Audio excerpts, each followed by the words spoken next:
Hello. Hey everyone. Happy Tuesday.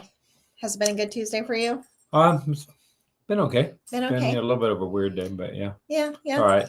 It's been A lot of admin stuff. I don't like admin stuff. Don't blame me. You like just getting out with the clients and going and looking at houses. That's your thing. People are fun. Yeah.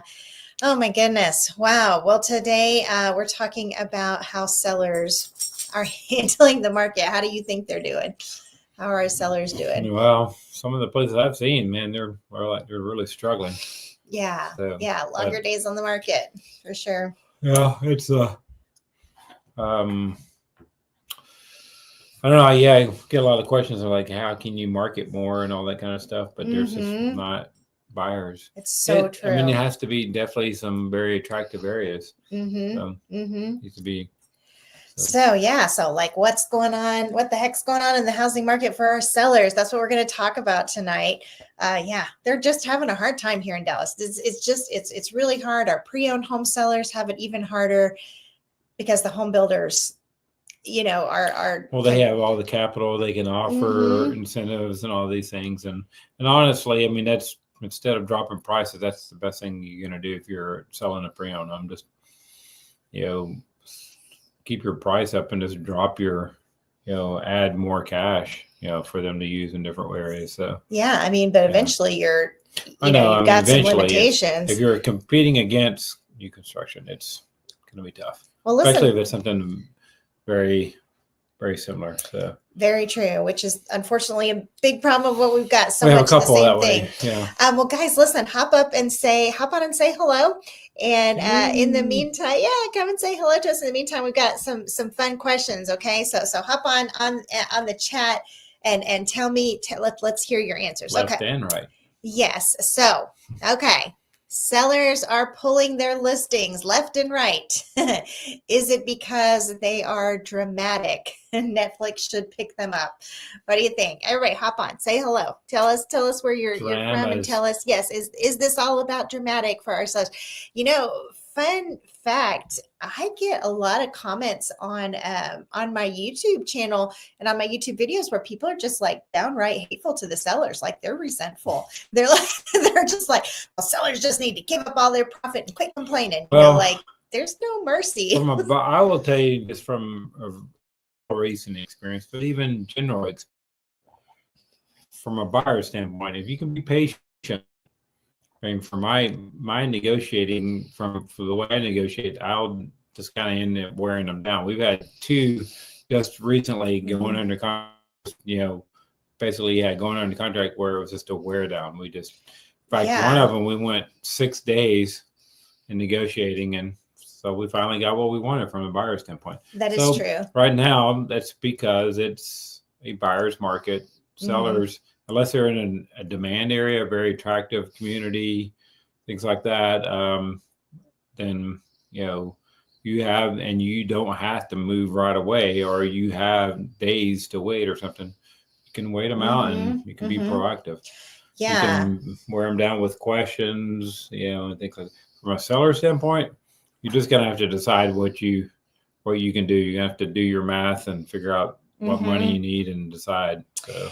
Yeah, I mean, one of the ones I know that you're talking about is the seller was pushing back on paying for all of the buyer's closing costs, and he didn't want to pay the full amount, and he was pushing back, and you and one of our other agents, Bryce, were just relentless, just constantly going back and forth, asking more questions. And after 6 days, finally, our buyer was alongside us, and she's like, this house really checks the boxes.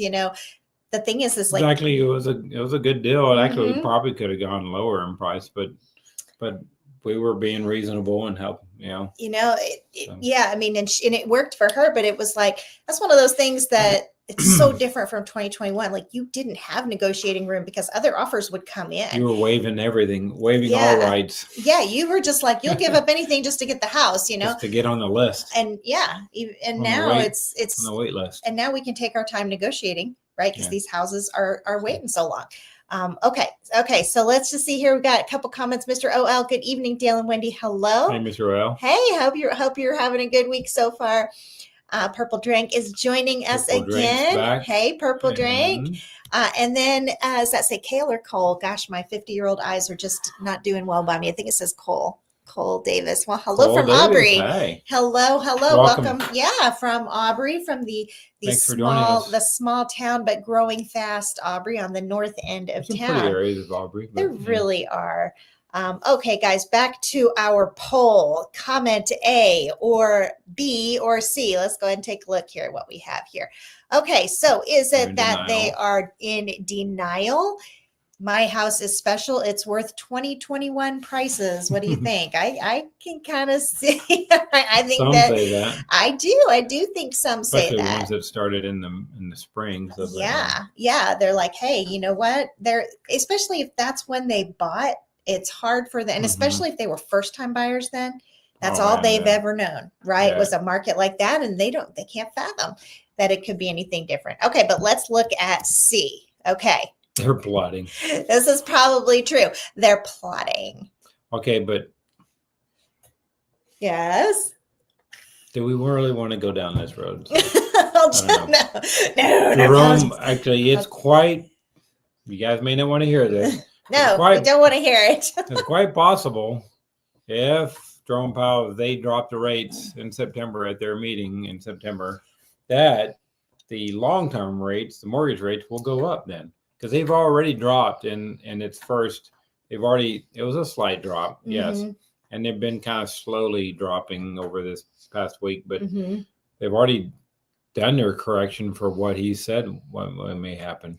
Yeah, I mean, in fact, there's not a lot of movement on the treasury bonds right now. So let me see if I can pull up today's interest rates, and we can kind of see what you're talking about here. Okay, let me show you guys this tab instead. So this is where we stand with mortgage rates today. So that is about beginning of June, they were at like 6.89. So now they're at 6.52. So we have seen them go down. So it is possible, right? When the Fed does act. Happened last year. Yeah. To where we've already, it's possible this may be, I mean, who knows, right? We don't know how low they're going to send it, but okay. So back where we were, getting some responses here, which is awesome. Okay. Let's see what. All right. Mark Lee says, so many houses for sale in Aubrey. I know someone trying to sell their home for the last 7 months. Boy, that is a long time. Yeah. I'm surprised he hasn't delisted it. That's one of the things we're talking about today. Is delisting. Yeah, that is a long time to have a house on the market. Okay, so let's look at B. Geo Hogan. He says B. What do you think? They're in denial. I think there's probably a lot of truth to that. Or they're just, yeah. I mean, you know, when you think about it, if they were first-time home buyers in 2021, that is the only market they've ever known. Yeah, it's going to be hard. And probably they want to recoup it. They're remembering what it was like as a buyer and how much they had to pay. There's all right. Another B. Another vote. Mr. OL says, I would say B, they're in denial. Kale or Cole says B, they're in denial. But wait. But wait, we have 1A. Purple Drink says A, they're dramatic. So nobody's voting for C here. Mark says B also. I kind of can see. Now, the one thing I find that's funny about this comment is it says, I'll wait until Jerome Powell fixes things. I'm kind of like, why do they think he's going to fix it? He's kind of caused a lot of problems back in 2021. I just don't know that we need to look at him. It doesn't really affect him either. So yeah, I don't know that we want to look through for him as the solution right there. Now, Trump has a lot more effect on what's going to happen with mortgage rates than Jerome Powell does. So. Yeah. Okay. So Amelia's checking in. Hey, I'm relisting with option to rent. Nice. I'm sorry. Amelia, I was going to tell you, a lot of people are doing that right now. Like a lot of times, if you pull up by a single address, you'll see it's double listed. It'll be listed for sale as well as for rent. And sellers are just kind of like, just do something, bring me something, just anything at all. Okay, let's see here now. SS says B. All right, boy, everybody seems to think B. Okay, Purple Drink. I was thinking C, but I don't trust him to fix the mess. That's exactly how I feel. Well, you can't. Yeah, I mean, that's exactly. Really, you can't. Well, and I just feel like he let prices escalate so much by not acting soon enough. we wouldn't have the pricing issues that we have right now. True. If he would have. That was on the previous Yeah. one, so yeah. Yeah, so absolutely. To bring them back up, yeah. All right. That's our dog behind us. Okay, guys, another one. Are you ready? Let's do another poll. Here we go. Why sellers are panicking. Okay, tell me this. All right. Would you say this market feels more like a roller coaster? Hang on, it'll smooth out. What do you think? I think we've all kind of hoped that it would smooth out. I guess, if you're super rate sensitive and you've been kind of watching, actually it's like it's like you're going up and you think you're going to have a big drop and it's a blip and you go, oh, that was nothing. Yeah. So let's see what LA Jim says. It's not Jerome Powell, it's the tariff uncertainty. I think that contributes. It does contribute. It does not cause a long-term inflation issue or anything like that. It causes basically a one-time pricing difference, which could last over a little bit of time, but yeah. Right. But LA Jim here, you're saying it's the uncertainty. Yeah. I can see that. I can definitely see that. Okay, B, a game of musical chairs. What do you think? Too many sellers, not enough buyers. No, there's way more. Too many sellers, not enough. No, I'm sorry. Yeah. Right. Too many sellers, not enough buyers. I think that's absolutely what's going on. It's a complete switch from what we saw in 2021. Or there you go, guys. A dumpster fire. Somebody call 911. Okay, chime in with your comments on this one, and then I'll talk to you about this article that we found today. But would you say this market feels more like a roller coaster? Hang on, it'll smooth out. To me, that's what 2021 was. Man, that was insane. Yeah. Just a constant being whipped around. Yeah. You know what? I don't know. I don't think I'm going to say. I just think it was more. It's been more of a lot of expectations, thinking. So it feels like a roller coaster, maybe you're hoping something's going to happen and it doesn't, but it's not a real roller coaster. All right. Amelia chiming in with dumpster fire. Yep. For some sellers, I could definitely see. I think so too. We have a couple that are that way too. It's hard to have your house sit on the market. In fact, I was going to say a roller coaster, to me, that describes volatility. And I don't think we've got that. I think we're more like in a coma situation, you know? We had a little bit of up and down, but it wasn't like big swings though. Yeah. I'm really interested to see if the rates go down, if that's going to really give us some momentum. Purple Drank says C, it's a dumpster fire. And Mr. OL says, I would say B, but yes, call 911 and tell them we need more buyers. Absolutely. Yes, we need more buyers. Careful with that. You're going to. Yeah, well, I I've read some articles today. They're talking about, it could be helpful. The rates come down and stuff, but we do too much. And then we get so much demand that the prices go way up and it offsets the affordability that the lower rates offer. Mm-hmm. Careful. 2021 to 23 felt like climbing to the top of the roller coaster, and 2025 feels like we're heading down. I can kind of see that, losing the momentum though. We're falling down on prices and then we're just kind of stuck there. More like life support. Yeah, that sounds about right. A dumpster fire, these houses sitting on the market and day after day, and people are like, please come and look at my house. Yeah, it's hard, and it's hard because of so much new construction. I mean, if you think about it, not all markets are like this, where we just have so much new. I mean, I think there's so many areas that don't even remotely encounter this because they just haven't had as much new construction. I mean, if they didn't have. In general, across the U.S., the amount of new construction and number of homes are lower. Yeah. So Dallas Fort Worth is one of the differences for that standpoint. So that's part of one of the reasons why we don't have the big up and downs here. Well, that is a good point. Why we don't have so much volatility, is we constantly are able to add to it. But in a time like this, we could use a little more action. I know, Amelia, you've had your house on the market for a while. We've got some of our listings that have kind of been on the market for a while. One of our buyers right now is just very proactively setting up home staging, which I think is fabulous. Let your house sellers. Setting up home. And I think that's just wonderful. The thing, you're going to have to make your house look quite Yes. amazing. Go above and beyond, make that house completely And just, it is pricey. Home it staging is is not cheap. So yeah, but then when you compare though, it's sitting on the market for a while, ultimately. So so all right, well, let's check in. Let's catch up with our little article here today, giving us some stats. Yeah, let's see here now. Well, wait, one more comment. B, there are buyers, but they are waiting for rates and prices to drop. Yeah. Yes, I think in fact they did a poll, and I know I've talked about this in a couple of my videos about how they polled 100 people, 100 buyers, would-be buyers, and 20 of them were actively in the market and 80 were waiting. Wow. And so that's why we're seeing this dynamic. If you've got 80 people, maybe we should be saying it's like waiting for Powell to rescue things. Because if you think about it, that's kind of what's going on. The buyers, so the sellers are waiting, but the buyers, a lot of them are just waiting for those rates to come down. Yeah. And then you're being, the male version of the Debbie Downer here saying it may not happen. But we have definitely, one thing to really be aware of is when rates really begin to drop, if and when.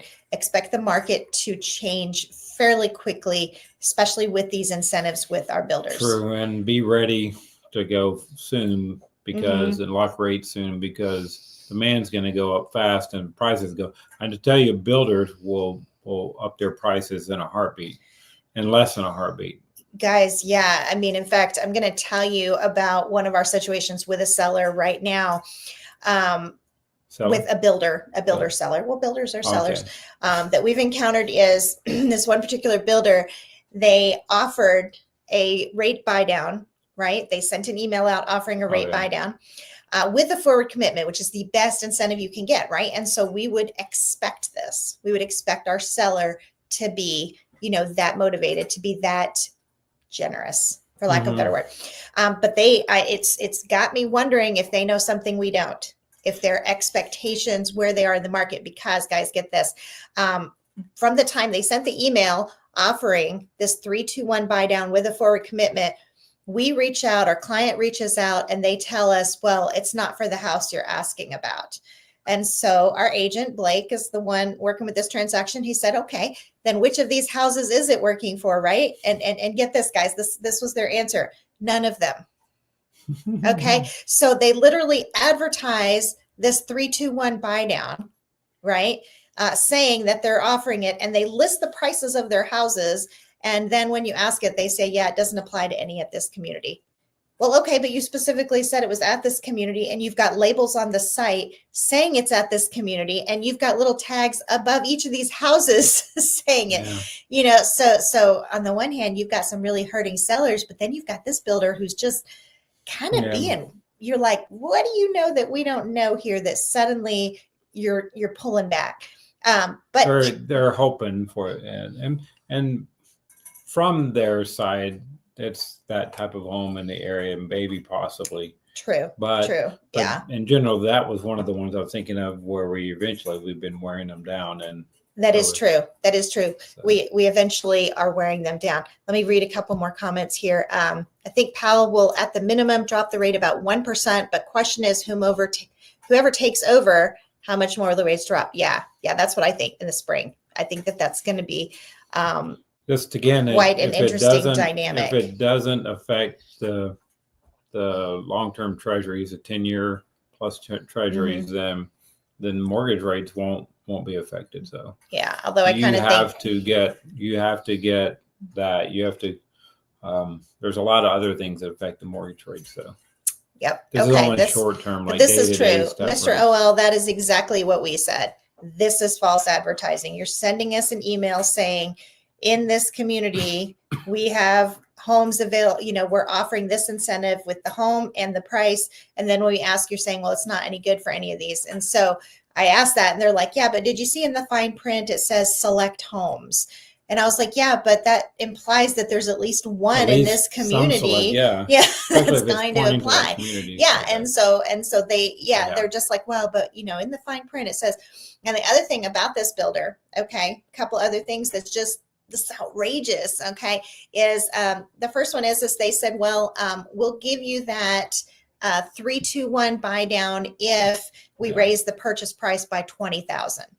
Right. Which is so about what it's going to cost. Which is going to cost them, right? So they're like, yeah, we'll give you that 3-2-1 buy down. And so they're like, well, we aren't being false about this. We really are offering it, right? But what they exclude in the advertisement is that they're going to raise the price by 20,000 to do it.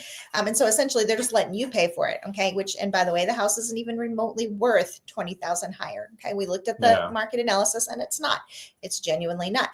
The other thing that we've really had to push back on is that they are trying to get, so all the while they're not showing themselves to be trustworthy, right? They're also saying to our buyer that our buyer has to write a check for the earnest money before you even get to see the contract. Before we can see the contract, or before they'll even submit it to management. Like they're saying that money has to change before they'll even send it to management as an offer. So we really fought back on that one. They came off of that today. So like Dale said, a lot of times this is just, you got to wear them down. You got to keep negotiating. But to me, that was just so egregious. Like you're advertising falsely, and then you expect us to trust you enough to give you a check, write you a check when we don't even know what's in the contract. We don't even know if the offer is going to be, it's the whole thing. Let's see what Purple Drank has to say. I like that to cop out with the in the fine print. Exactly. Then why did you even put that as an incentive? Exactly. Clickbait, A lot of those incentives, especially rate type incentives, will always have fine print, and they were always very selective. Yeah. Unless it's a forward commitment, and then the selectiveness is more about community sometimes. Sometimes it's across the board, though. Yeah. Well, in this one, they were willing to honor the forward commitment. They just wouldn't honor the rate buy down without raising the price. And of course, Blake, I think Blake's latest. Telling you just in general, the whole fine print thing is. So on the one hand, I'm always trying to find it. Where is the fine print? I know. I think, you know what? I think we were doing that too. We were like, okay, but in the fine print, it said select homes, and so that was their out. So on the one hand, you've got a lot of these pre-owned individual sellers who are just so frustrated, delisting their homes, markets frozen. And then you've got the new build element, the builder element that is wildly unpredictable. They'll advertise, this one particular builder, and I'm not saying all builders do that, but this one particular builder advertising a rate buy down, you reach out to them and they say, oh, never mind, or they say, oh yeah, we have it, but you're going to have to raise the price by 20,000 to get it. So it's basically they're listing the price. So our sellers, boy, it is if you're not in Dallas, you got to know the Dallas market is a wild ride. Maybe it is a roller coaster. I don't know. What do you think? Let's see. All right, Bryce. Hi, Bryce. I don't think we've met before. I bought a really cool move-in ready, 1890s. Man, does anything even exist that old? Commercial storefront. That is so cool. With 2 apartments above in Grand Rapids, Michigan back in 2017. Wow. Okay, 2017 for $40,000. Now it's worth $1.2 million. Very nice. Wow. Okay, that is just wild. Like I know Dallas has seen ridiculous appreciation, but nothing like that. So I don't know. What do you think? Some commercial stuff, some local, depending on location and stuff. There are definitely some possibilities for that. So he says Michigan is getting expensive. It's kind of like California, but without the crazy homeless people and weird junkies. Dallas is its own animal. Yeah, you might get eaten by a bear as a homeless person up in Michigan. So depends on where you're at in Michigan. Okay, wow. Actually, maybe not in Detroit. So maybe not in Detroit. All right, let's take a look at our article, guys. And as you're reading this, keep in mind, we've just got this wild swing on the kinds of sellers we have. We have our builders who just kind of press out some stops, kind of very quickly adapting to what they think the market's going to do. And then we have our individual sellers who just really are trapped in basically a frozen market. So let's just check this out. Delistings surged nearly 50% as sellers who can't get their price quit the market in frustration. After failing to find a buyer at the price they think they deserve, more home sellers are pulling their listings off the market altogether. Delistings, this is crazy, jumped 47% nationally. So this is not Wow, a Texas okay, thing. This is nationally, yeah. but it's definitely happening in May, Texas. so. Yeah, from a year earlier, and a sign that sellers would increasingly rather wait than negotiate, according to the Realtor.com economic research team's latest monthly housing trends report. Year to date, delistings are up 35% from the same period in 2024. So just year to date, so January to May. Wow, a lot of people the sellers just given up. The increase is partly due to the overall expansion in active inventory. Yeah. Agreed. Which was up 29% in June from a year earlier. Newly listed homes increased 6.2% from a year ago, but remained flat over the past 2 months.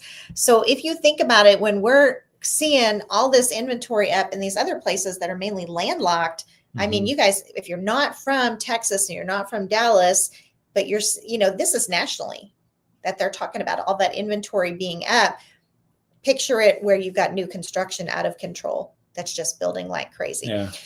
So yeah, just quite the different thing there going on. Sorry, our dog was doing something weird. It's always a zoo around here. Guys, by the way, as we are talking, feel free to post any questions you have in the chat. Nothing is off limits, okay? Well, maybe it is. I don't know. But please, Sure. New construction, housing market, post it all on there. Real estate. Yes. Okay. All right. Where were we? Let's check this out. Okay. Still, delistings. This is crazy. Delistings are outpacing new listings. Wow. With 13 homes delisted in May for every 100 homes hitting the market, up from 10 in the spring of 2024 and 2023, and just 6 in 2022. The increase in delistings follows a surge in price reductions as some sellers with unrealistic price expectations faced a softer market with limited buyers. Now it seems that some sellers would rather wait out the market than accept a lower price for their home. Very true. I would also say that this isn't always just about sellers not wanting to give up their equity. We've got plenty of sellers that can't sell because they're upside down. Yeah. And it's not. Well, sometimes you just have to cut your losses though, and just. I mean, that's the good thing about real estate in general is that you can do that and move forward. Okay, but. Yeah, I mean, well, selling costs money, and so if you paid market value, even I don't know, like last year, and suddenly you're laid off and you need to move, you're still not going to have enough equity to sell. And so for those sellers, it's not even like greed or anything like that. It's just they genuinely would have to bring money to closing to sell. And plus, then it would have to sit on the market for months and months, So, okay, let's see, where were we here? All right. Unlike past housing cycles where falling prices pressured, well, this is a good point. Unlike past housing cycles where falling prices pressured underwater homeowners to sell, today's homeowners benefit from record high levels of home equity. So really the opposite of what I was just saying. So they have the flexibility to wait it out, says Realtor.com. One of the ones that what was that percentage? And when they bought it, it was like 165,000 and they're selling for 465,000. Yes. So, yeah, that's true. Was it even that high? I thought it was like 117 or something really low. No, it was Dale is talking about the sale that he and one of our agents, Bryce, were negotiating this week, where we were able to look up on the deed record, see what they paid. How many years ago was it? It was 2000. So it was in the year 2000 that they paid like 117 or something like that. And now they were quibbling over, I think ultimately, we just kept fighting and fighting and fighting. Like $2,300. Yeah. I mean, I think as of Saturday evening, it was 2,300. As of Sunday evening, it was 1,300. And we just didn't give up. And by we, I mean mostly you and Bryce. And just kept fighting for it. And just asking different things, asking different questions, phrasing it in different ways. Well, what if we could make this work? Or what if we could do that? And then ultimately, I think it was maybe it was Sunday night where he said, put it all in writing. And by Monday, we were under contract at the price we wanted. So there is a lot to be said. So much advantage for the buyer side. Not so much for our individual sellers at all. And then you've got our Well, completely. they still did all right, but yeah, it depends. Yeah, I mean, they had so much equity. There was no need for them to quibble that much with how much equity. Well, that's the way we stood about it. It's kind of how we felt about it. Okay. If you're a seller, you might think that way, but it's hard to Yes, say. well, and we do feel completely different when we Yeah. represent our sellers. Yeah. So, unlike past housing cycles where falling prices pressured underwater homeowners to sell, today's homeowners benefit from record high levels of home equity, so they have the flexibility to wait it out, says Realtor.com senior economist Jake Krimmel. This allows many sellers to withdraw their homes from the market if their asking price isn't met. Interesting parallel here, guys. When we talk about our sellers delisting their homes, many of them are becoming what we call accidental landlords. Yeah. They never wanted to be landlords in the first place. I mean, like Amelia, you said you're turning your house into a rental. Maybe you never really planned on becoming a landlord. And then the worst part of this is this frustrating parallel is that individual home sellers are being hurt by corporate, right? By these big builders. And then your individual accidental landlords, they're being hurt by commercial big time investors with thousands of rental properties, right? And so on both sides are. Oh, and then you have like the large builders like Lennar and D.R. Horton that are investing hugely amounts of just whole neighborhoods of just build to rent. So even read an article recently where Warren Buffett is actually investing quite a bit into D.R. Horton and Lennar because he knows that they're doing well with that. So isn't that interesting, guys? So really we have on both fronts, the mom and pops, individual sellers and individual landlords kind of being hurt by this more corporate element that is so big in Dallas. And I really would love for you guys in other states to chime in. Tell me if it's like that where you are too. It's probably not. But it's very much a component here that the investor element as well as the builder element, these corporate entities are really kind of hurting the individuals here. Okay, let me see, where were we? Let's see in this article. The trend, well, there you go. The trend is especially noticeable in the South and West, where inventory has surged back above pre-pandemic levels and prices are flat or falling. And in Dallas, they are all of the above, both flat, falling, and some of them going up quite quickly. Right. Phoenix led the nation in delistings in May. Wow, with 30 homes pulled from the market for every 100 new homes listed. Wow, that is wild. Delisting data is reported with a 1-month lag in order to determine whether a delisted home was actually sold or truly delisted. With median list prices essentially unchanged over the past 2 years, and that's really is true, it's clear that many sellers remain anchored to peak era expectations, says Krimmel. While the market may be becoming more buyer friendly, yes, it is, sellers still hold a trump card. Delist the home and fish for that high asking price at a later date. And they are. I can't tell you how many people we know that have, 4, 5, 6 kids in a tiny 3-bedroom house right now because they're waiting to sell and they're going a little crazy by it. They're just like, we need something bigger, but they're just not getting the equity out of it. And so they just are, waiting, but they've outgrown their home. So there really is. And I think too, that's an argument for when rates go down, that things may kind of bust open fairly quickly for all these people that are going crazy in their current surroundings. And just ready to go. Okay, let's see where we were nationally. 20.6% of home listings had price reductions in June, up 2.2 percentage points from last year. This is the highest June share in Realtor.com data going back to at least 2016. Interesting. Yeah. And yet not surprising, but it's interesting, guys, that we're seeing this nationally, and that really tells you how hard Dallas is hit when nationally still it's like this. All right, interesting. Denver led the nation in price reductions with 34% of all listings there carrying a price cut in June. Phoenix and Austin, Texas followed closely in price reduced share. So I was kind of surprised when we were reading Austin this. did, for sure. Yeah, I was kind of surprised when I was reading this that Dallas didn't make it up there. I kind of expected. I was like, oh, Dallas is going to show up in here somewhere. I was kind of surprised that it didn't. All right, let's see here now. Even with more price cuts, The national median list price held steady at $449.50 last month, up 0.2% from last year, underscoring that many sellers are still expecting to get peak era prices. And I'll tell you, it's that kind of verbiage right there that they're still expecting that I end up getting all kind of enraged comments in my I'm saying if you're a buyer, I would say try to work a deal now, because if it comes down and it gets crazy, the prices are going to go up. It just responds with more rapidity. Is that a word?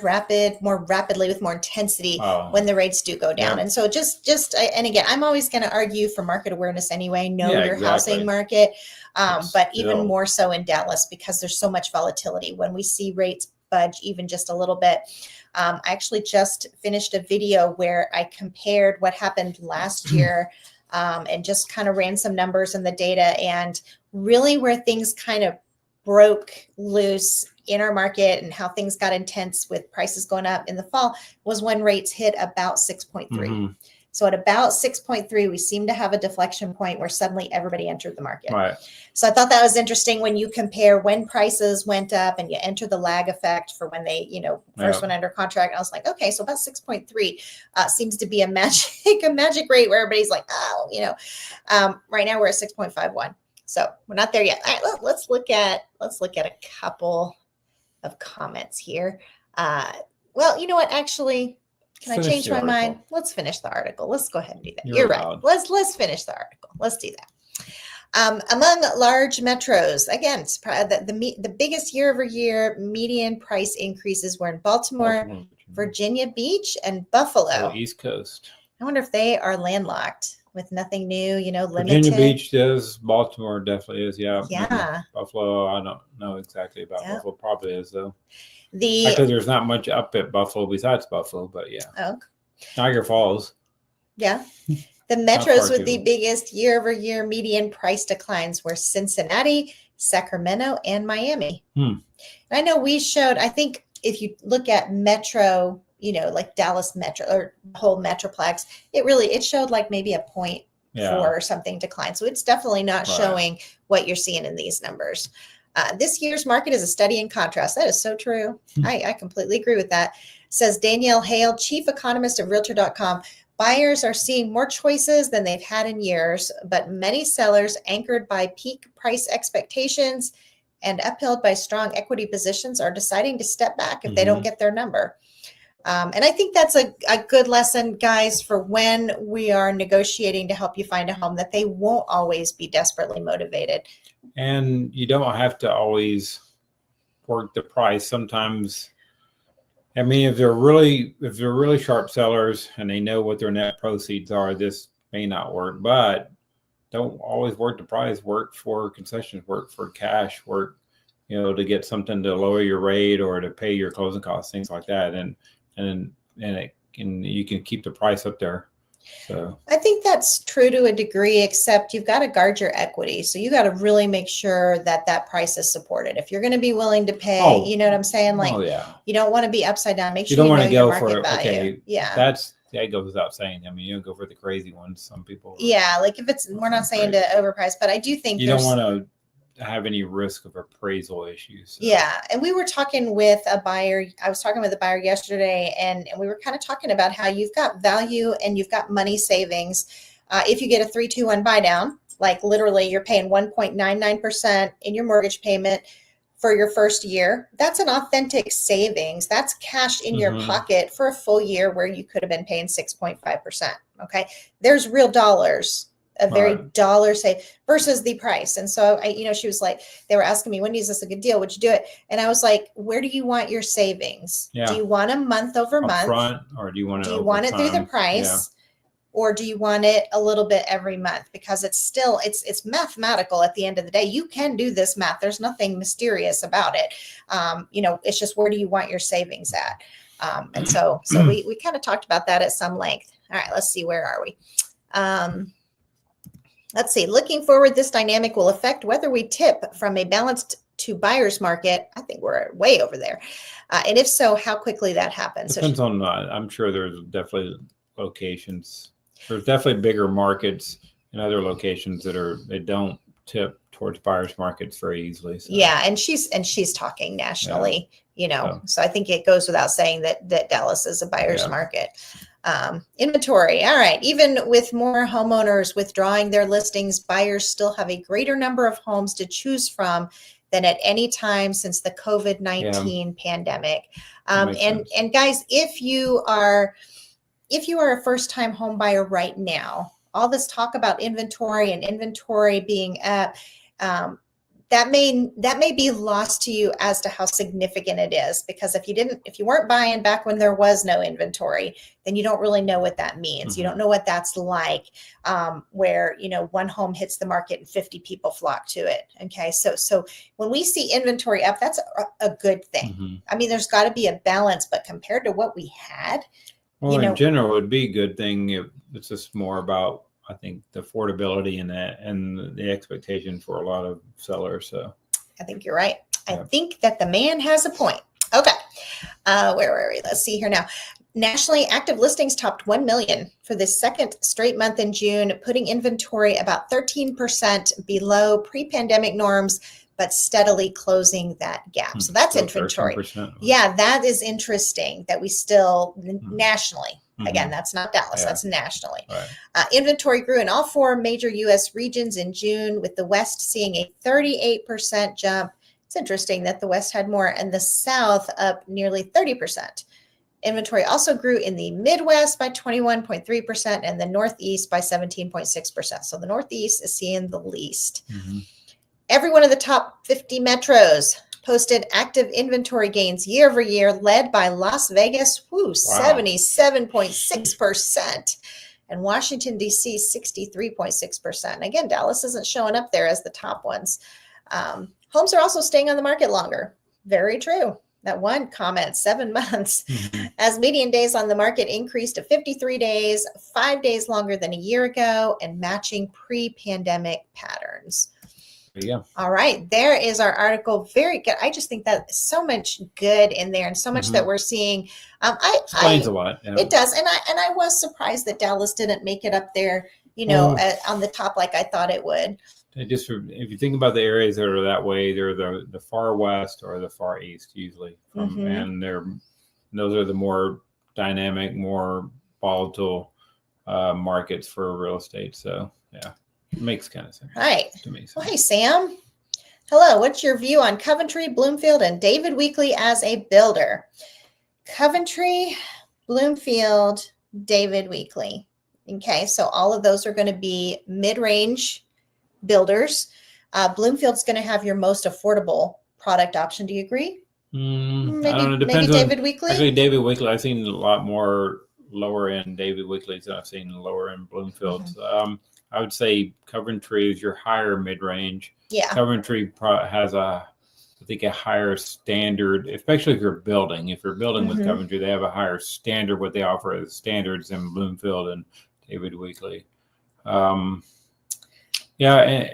by far, it's really going to depend on the neighborhood, the community you're in. Yes. Coventry, you could probably end up spending more on the updates. So. Yeah. And I completely agree with you that I consider Coventry to be upper middle, for sure. I like Coventry has some real neat architecture. I like how their roof line juts above the front elevation. I just like that look. They do have to, and they have some. If you like one-story homes, they have some really nice builds that way too. They have a custom look to them because they actually will do custom builds a little bit. I mean, it's custom within a set offering that they have, but yeah. And they'll let you build on your own lot. That's what I'm Coventry. Also what I'm talking about. Sorry. And I've seen some really nice David Weekleys though, and Bloomfield has a very unique look. They do. Simple, different from the others. I would say that when you walk in and you compare what the standards are, what the build looks like in a David Weekley versus a Bloomfield versus Coventry, the Coventry looks a little bit nicer inside. I completely agree. So. I completely agree. Which, by the way, Sam, I have made builder reviews on all three of those builders. So check out my builder review playlist because I've done individual video reviews on all of those. All right, let's see here now. Mr. OL, I'm curious to see what the delisting rates are like in the DFW micro markets. Yes, yeah, and I mean, that's going to be a lot because you've got to compare canceled and expired to sold. And I know I was looking at that for one of the videos I'm working on as well, and they're definitely up there. I don't remember the exact numbers. This is a lot of math because you're comparing all of the number as a whole compared to the ones that have expired and canceled. All right, I'll move on while he's looking that up.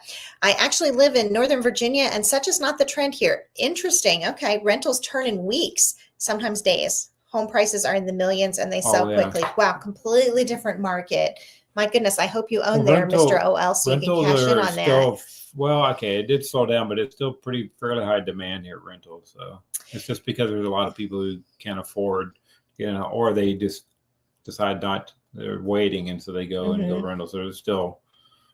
And you know what's interesting? But yeah, you're talking about Northeast. So, I mean, North Virginia, it's a fairly crowded area. It's a lot of, And you know what's interesting is kind of a fundamental of a healthy housing market is that renting, you should be able to own for less than what you would have to pay for rent. Like renting should be more expensive. A landlord should be able to cash flow. Right? Yeah. Like if you own a home and you're paying $9.95 a month, you should be able to rent it out for $1,300 in cash flow. But what's interesting is we're seeing a real flip on that. Yeah, and that's kind of a bad thing. It's a bad fundamental. All right, did we look at this one? Yeah, we did. Let's look at this next one. But our proximity to DC and high numbers of government military employees keep this market favorable for sellers, renters. Yeah. That's a really great point. You've got a constant influx there. All right. Chrissy says, hi. Hi, Chrissy. Hi, Chrissy. Thank you for joining us. All right. Let's see what, Sam, those are the ones I'm looking at actually. Awesome. Okay. You guys are both looking at the same builders. Coventry, yeah. And David Weekley. I remember Coventry. One thing that always caught me about them is that on BBB, they have an F. And I just remember being weird. I know. I was like, that's really unimpressive. I haven't dealt with any bad stuff with Coventry yet, but yeah, I guess we'll see. Okay. You have to look at the sheathing and who's cutting corners behind the walls of the house. That's a very good point. Yeah.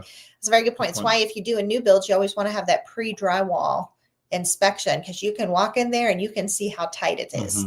Are you seeing air come in everywhere around all the fittings? Are you seeing air come in? Do you see, or not air, I'm sorry, daylight? Yeah. Can you see the daylight coming through? Because that's going to tell you how tightly that house is sealed. I think you said the best one you ever saw was Normandy. Normandy, of the ones, I know there's some high-end Toll Brothers and Highland that'll be, it'll probably be as good or better. So, but yeah. Yeah, so much of that you just walk through and see how much of that daylight is coming through. And also like John R. Landon and then the high-end Highland Huntingtons. Yeah. So yeah. Let's see here. Now I'm seeing a lot of homes in certain communities building with just dry line only for the sheathing. Yeah. Yes, sheathing is a big issue in Dallas. I went looking today. Cool. It was good weather for it, surprisingly. This is a very surprisingly mild day for August. Wendy has a great video on sheathing. I do. Actually, I've made 2 videos on sheathing with exactly what you're talking about, Chrissy, how you want to see, it seems like the structural sheathing would be so much more desirable, so much tighter, and yet in Dallas, it's so hard to find. And so I would say that especially with when we just get that cheap T-ply sheathing, to never couple that with siding. I mean, you will just have horrible energy efficiency issues. Okay, let's see here now. Purple Drinks chiming in. Well, if you're near military installations, the trend is different, right? I am right outside of Camp Pendleton, and I don't see issues with properties being sold either. That's great. I mean, I think that's a great strategy for buying. A lot of relocators and stuff like that. And that's the way Dallas had been in the last few years. It's slowed down because of the job market slowdown, but overall it's still kind of there. So our unemployment, the DFW unemployment is still lower than the national level. I think it's at it was last month, it was at 3.9. The state was right at 4, and I believe nationally it was like 4.2 or 4.3. And so we're still lower than usual, but you're right, it's creeped up for everyone on all scales. So All right, let's see here now. Greatly appreciate your coverage around DFW. Thank you so much, John. It's nice to meet you. Do you have any experience with HistoryMaker homes? Okay, I've seen a few in West South Fort Worth and was comparing with Trophy, Meritage, and some other builders. From what I've seen, I would say that that HistoryMaker would not be better than those, although none of those are like super great. Similar. And yeah, I mean, I've seen some nice HistoryMaker homes. I would say they're probably closer to Trophy and Meritage. Trophy and Meritage do tend to actually work in same communities together a lot. They partner a lot in the communities where it's just Meritage and Trophy. And that's where you're going to find Trophy will have foam insulation because that's what Meritage does. Otherwise, they don't do that. The Trophy is owned by a really good company. Green Brick is a top end builder and developer.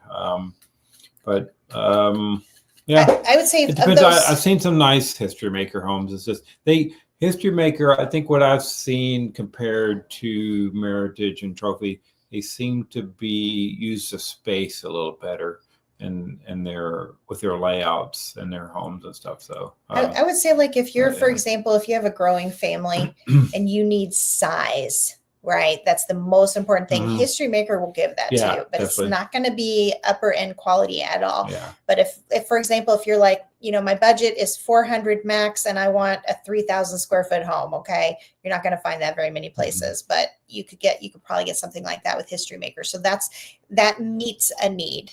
That element, but don't expect anything, of any kind of next level.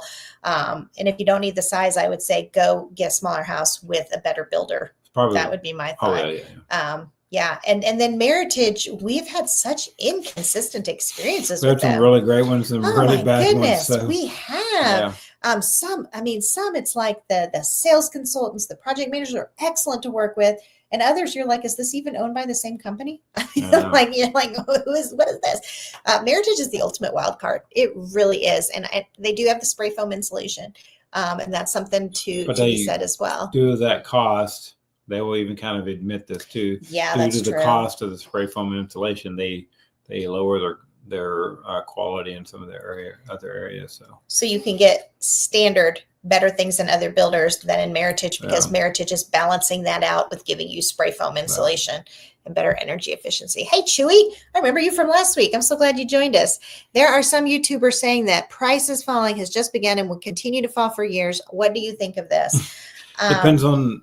Okay, there are definitely some areas in Nashville that will happen, I think, but but he's saying it's within not going to happen here. He didn't say that, but it's maybe. There's always going to be what they call the crash bros. They call them the crash bros. Yeah. I'm always hesitant to believe anyone that makes money off of selling their data or of getting lots of views on their videos, anything like that.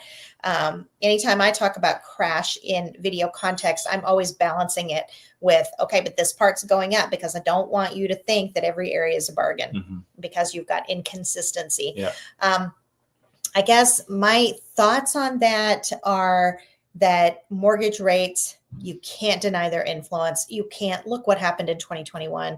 Okay, look at how fast prices escalated when rates were so low.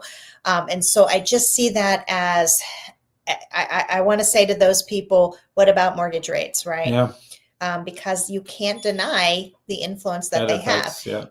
They do have an impact. And if we see, and then we know there's no secret that President Trump is saying Jay Powell is gone in May, and I'm only bringing in somebody that'll lower rates, right? And so at the Fed level, but and so you've got that, and they have a whole different motivation from that standpoint too. Yes, he's trying to help, it is stated they're trying to help from the housing market, but their motivation is more from a debt standpoint, and that's what that Fed rate affects the most is debt, and that's not just national, federal level. That's also individual levels too. It will affect your credit card debts and loan debts and stuff like that. Short-term loan debt. So I guess, Chewy, in answer to your question, I would tend to say no, not for years because of mortgage rates. I think that we saw last year when rates went to 6.3 and we immediately saw prices bump up. Like Yep. it was immediate that we saw these prices bump up, and that was at 6.3. Oh, and when that was happening too, before it happened, I was talking to builders, and every one of them were saying, "Well, as soon as these rates come down, we already have, planned our prices are going up." So you have to know those builders are not your friends, and the minute they are not, it is cutthroat for them. Well, Which they're business owners. money, There's yeah. nothing wrong with that. I mean, They need to be business owners. They're going to stay in business. Yeah. Yeah, and they're already having a rough time of it. Man, the minute they see an opportunity, those prices are going up. I mean, we saw that with that one builder we've been working with today, just inconceivably not honoring what they've been advertising. They're using their advertising to bring people in, and then they're not honoring it. Yeah. And so, yeah, I personally would say, if somebody said that to me, I would say, what about mortgage rates? That's I think what I would say. Purple Drink, I really hope Trump is working on a plan for the rates now before the new person takes over for Powell. It would be a long time to wait. And I know he wants something to happen. And of course, we got that issue of him. How is he selling treasury debt? Well, yeah, that was his big lever. Deal, yeah.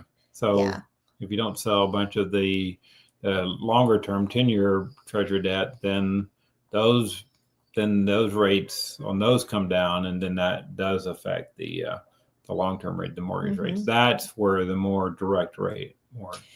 Yeah. If there's no long-term treasury bonds to sell, if he's issuing only short-term debt, which is what I made a video about that, he specifically said, I'm only issuing short-term debt. Then that's going to change. If there's not long-term debt to sell, if you've only got what's in circulation and nothing new being issued. So, which in some ways that actually helps both cases. That helps the debt part where the rates for the debt, and then also helps the mortgage rates. But we have to be careful. We get them really low, it's going to be crazy. We don't want them very low. I just want them neutral. Yeah. I just want a neutral rate that's non-restricted. Just under 6, maybe. Yeah, I mean, and I don't know exactly what the formula is for neutral, but that's where I want to be. I don't want them to be accommodative, nor do I necessarily want them to be restrictive. Do you want to look at this or? No. Okay. Yeah. We are closing. I'm not sure. I don't remember. It was about the that's right. The canceled delistings and can you even tell on trends? I don't know if I don't think you can. I'm not sure where we would. We were talking about delistings. I don't think you can look at it on we would have to look at more data over and it's going to Mm-hmm. be at least a month old. So yeah. Well, SS, we are closing in 30 days, still unsure when to lock in the rates. Well, I showed you what the mortgage rates are doing. Let's look at that again. They're already lower than. They are lower. They're lower than actually when they dropped down last time and went back up. So okay, so we've got 6.52. I'll say now. Right now, and so that is a tough one. It really is. If you're doing FHA, you can get a 6.1. So that 6.1, that's pretty good. That is.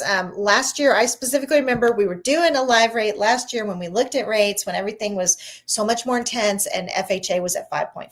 Yeah. And so I remember for some reason that really stuck with me. Like, oh wow, we're looking down in the 5s. Okay, let's see here now. Let me close this off. Hey, Aram, I don't think we've met before. Thank you so much for hopping on and commenting. The 60 plus own 55% of all real estate. That wouldn't surprise me. 22 trillion worth of it. Boomer are the single largest generation alive right now with nobody to replace them. Holding real estate is going to lose you money. I don't know that I would agree with that. I don't necessarily agree with that. I don't think, but that is interesting what you're talking about with the boomers. I have heard that as well. I like it. I don't know, it just kind of gives me a great feeling when I can see like an elderly couple sell their home and, the listing agent will tell me this is going to pay for them to be in long-term care. Yeah. And I know the piggy bank worked, the house as an investment worked because, if it was purchased properly and stuff, and good investment, there's good equity and it's going to help them later on and stuff. And that's kind of what there's always that possibility with real estate. I'm sure there's definitely some areas where, you don't want to hold, but in general, you can't say that generally that it's not Let's see what else. Let's see. Purple Drank. All right. Purple Drank will probably be our last comment, and we're going to go grab ourselves some dinner. If it drops to 4% after Powell leaves, I'm okay with that. You're right. We really don't want it to drop too low. If you're talking about the federal funds rate dropping to 4%, that's different than mortgage rates dropping to 4%. Right. Actually, that'd probably be pretty good. Yeah, I mean, that'd probably have us at 6%, something like that. I feel like that's like if we were at 6%, I think ultimately that's what I'm wanting is a non-restrictive rate that lets the housing market operate naturally without interference. I mean, I guess I kind of see it. I think there's always going to be interference from the Fed, though. Maybe so. I know. All right. I know. Wow, look at that. We are at 59 minutes, and we're just going to log off here, guys. I hope you guys have a great week. We'll be back here. Thanks for all the comments. Yes, love it when you guys kind of let us in and talk to us. All right, so we will talk to you guys a week from tonight. So you guys have a great evening. Bye.